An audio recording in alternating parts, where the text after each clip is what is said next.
Having personally experienced life in Africa, the US, and the UK, I understand the opportunities and the prevailing perceptions. It is upon you, the graduates of today, to shatter those stereotypes and to elevate the standard of Nigerian talent on the global stage.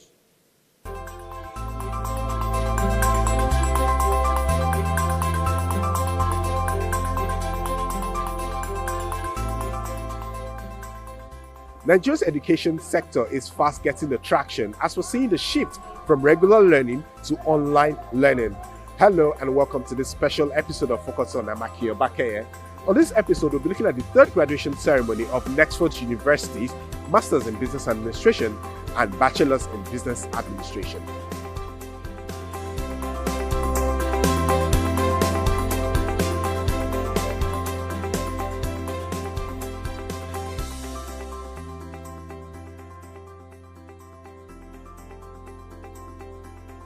It's the third graduation ceremony of students in the Bachelors in Business Administration and Masters in Business Administration program at Nexford University in Nigeria.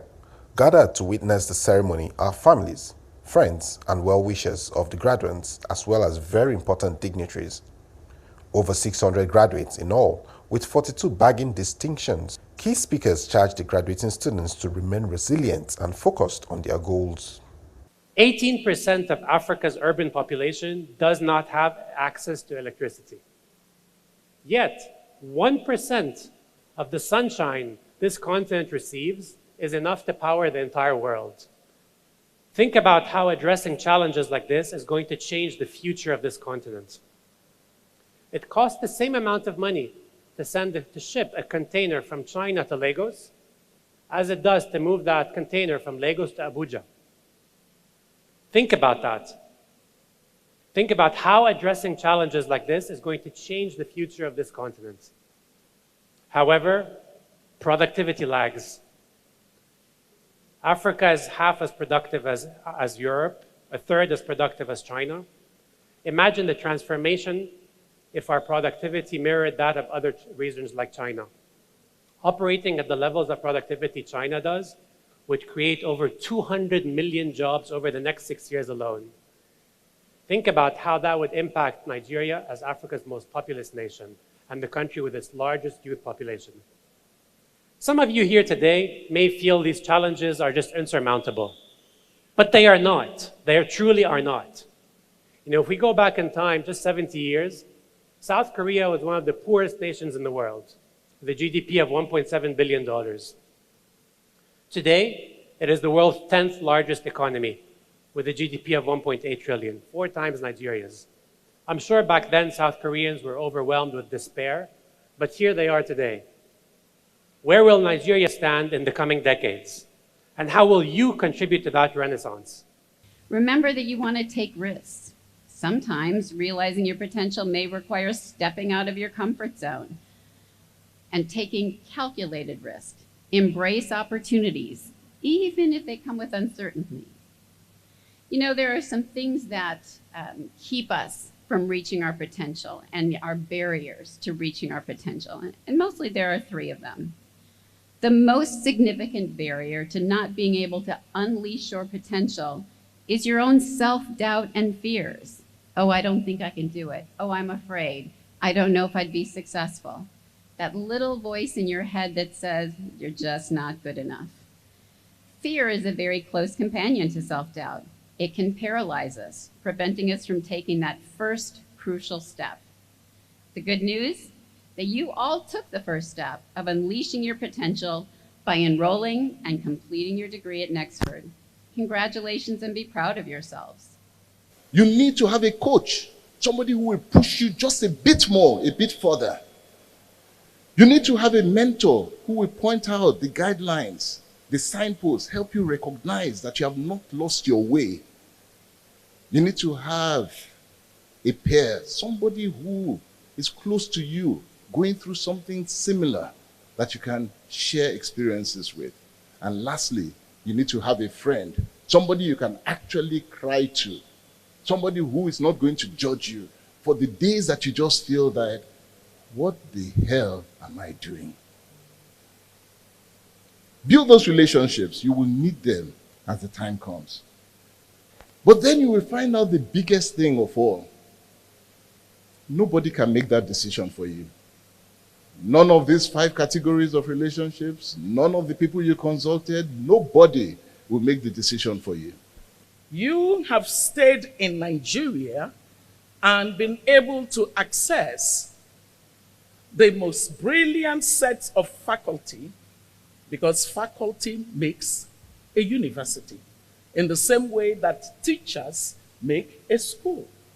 You've accessed the best of faculty from all over the world, and you've been able to take courses that would ordinarily not be available to you in universities that are not as endowed as the kind of institution you have graduated from. What this means, essentially, is that you have joined a very limited range of people in the world today that are clearly ready for the rest of the 21st century, where knowledge is designed to prepare the world for the disruptive era of technology. What that therefore means for us as a country is that you form a nucleus of the people who would challenge the traditional systems of thinking that has kept us below and behind the curve for development.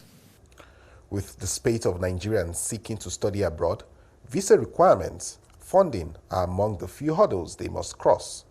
Nexford University believes its offering can cater to those who fall under these categories. Affordability and relevance are 2 of the Nexford pillars. That's why we exist. I mean, we exist to provide access to high quality education that's relevant but affordable. So in designing our curriculum, we've analyzed the needs of employers all across the world, including some of Africa's largest employers and Nigeria's largest employers. So our entire curriculum is designed to deliver those practical skills specifically. The affordability element is also key. So without affordability, there's simply no accessibility. So we provide monthly tuition structure, and the faster you graduate, the more money you save. So we actually reward people for working harder and being able to graduate faster. And I think we're probably the most affordable American university in the world. Our solution was built after we went to employers. We conducted thousands of surveys. We spoke to thousands of employers to understand what their gaps were, where their businesses were going, and where there were skills shortages. And then we designed our programs around that. We also learned from them, what kind of case studies will be useful in effectively transferring these skills so that they are ready to work for them. So it's really that co-creation between us, employers, also talking to the students themselves and the kind of skills that they want to gather, and looking at the future of work. We look at where work is going, we look at where technology is going. So a lot of our programs, BBA, MBA, they actually have specializations. So you'll be doing a BBA with a specialization in data analytics or AI. And so that's the way we help to really go to the heart of where the gaps are with employers. We interviewed 5,600 global employers from around the world. We found out what the pain points were for employment. We surveyed 30 million job vacancies from around the world, and based on that, we built our curriculum to fit the in-demand skills of learners, of employers. On the learners side, what we did was to put our learners at the center of what we do.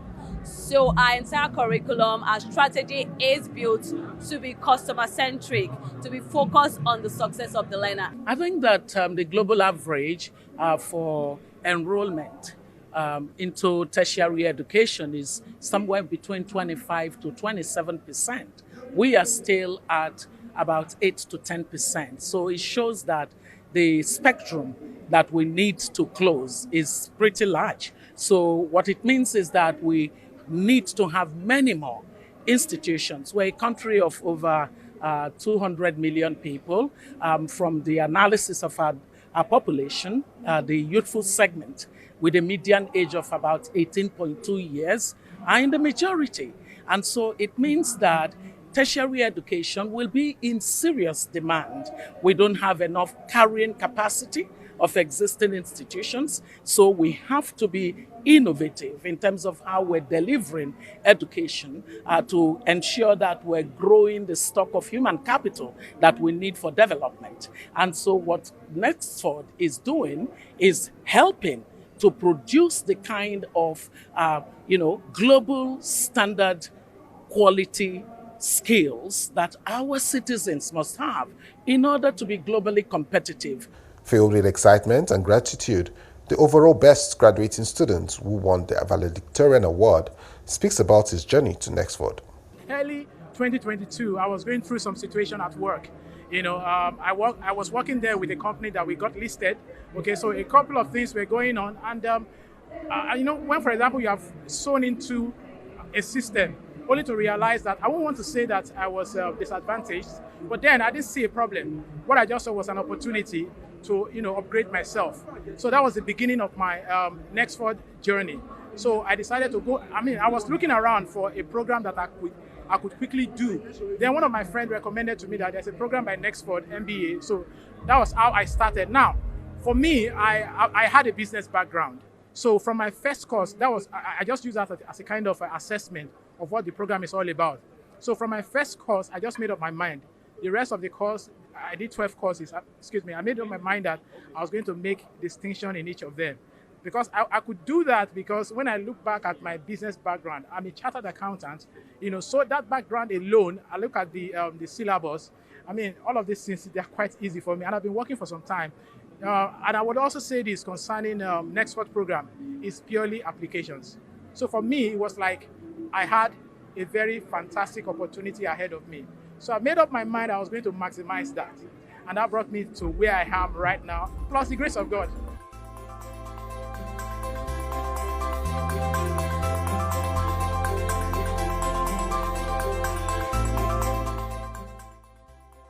There you have it, the third graduation ceremony of Nexford University's Masters in Business Administration and Bachelors in Business Administration.